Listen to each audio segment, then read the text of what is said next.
अनुशासन में कैसे आए, अनुशासन में अपने आप को कैसे तब्दील करें।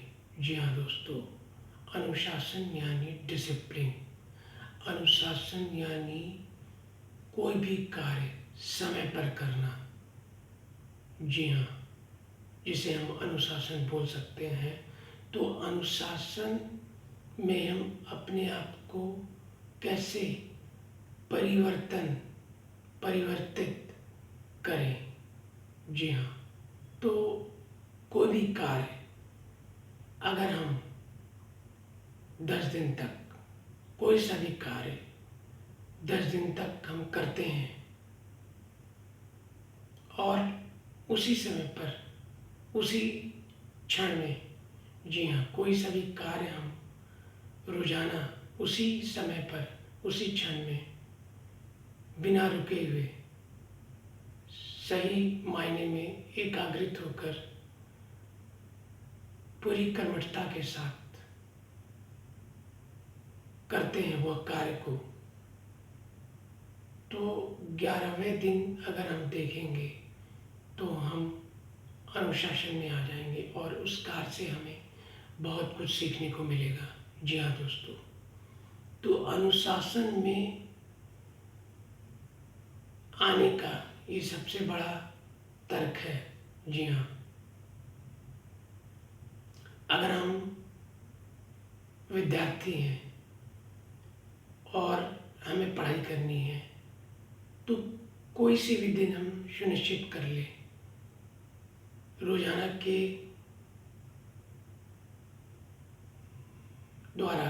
के द्वारा अगर हम कोई सा भी समय निश्चित कर ले और उस समय पर 2 मिनट 10 मिनट भी हम पढ़ाई करते हैं,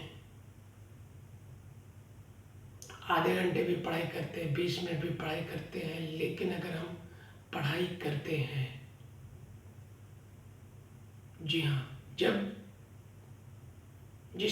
जो समय हमने सुनिश्चित किया है पढ़ाई करने का, ठीक उसी समय पे हम पढ़ाई स्टार्ट कर दे, अपनी शुरुआत कर दे और जितने दिन हम चाहें वह पढ़ाई कर सकते हैं। लेकिन यहाँ पर हम अनुशासन में अपने आप को कैसे लाएं, इस चीज़ के ऊपर हम विचार विमर्श कर रहे हैं। तो मान लेते हैं हम 10 दिन कर ले ये काम, या 5 दिन ही कर लेते हैं ये काम, तो 5 दिन अगर हम ठीक उसी समय पर हम पढ़ाई करते हैं तो 6वें दिन हम देखेंगे कि हमारे अंदर अनुशासन आ जाएगी और एक क्रम बन जाएगा। जी हाँ, और उस क्रम में हम अपने आप को ढाल लेंगे।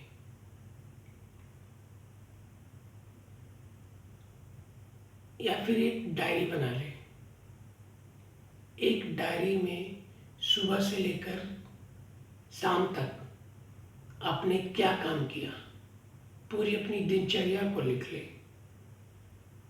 और दिनचर्या को लिखने से पहले ये सुनिश्चित कर ले कि हमें इस समय पे ये कार्य करना है।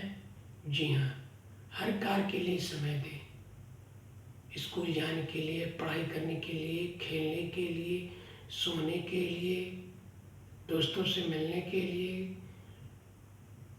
घूमने के लिए, अपनी मनोरंजन की सुख सुविधाओं को भी ध्यान में रखते हुए हमें ये दिनचर्या बनानी पड़ेगी प्रतिदिन की। और एक दिन जो हमने ये दिनचर्या बना ली, जी हाँ दोस्तों, एक दिन जो ये हमने दिनचर्या बना ली और इसी दिनचर्या को यदि हम प्रतिदिन उसके मापदंड पर हम प्रतिदिन वह कार्य करते हैं तो हम खुद में यह बदलाव महसूस करेंगे कि हम एक कार्य को सुनिश्चित समय पर कर रहे हैं। जी हाँ दोस्तों, सुनिश्चित समय पर वह कार्य पूर्ण रूप से संपन्न हो रहा है तो हमारा जो ध्यान है उस कार्य पर केंद्रित हो जाएगा। उस समय पे वह कार्य करना है, इस समय पे यह कार्य करना है, तो हमारा जो ध्यान है वह केंद्रित हो जाएगा। तो हम अनुशासन में आ सकते हैं। हम खुद को ये बोल सकते हैं, जी हाँ, ये जो क्रम है अनुशासन का, अभी हमने इसको शुरुआत की है।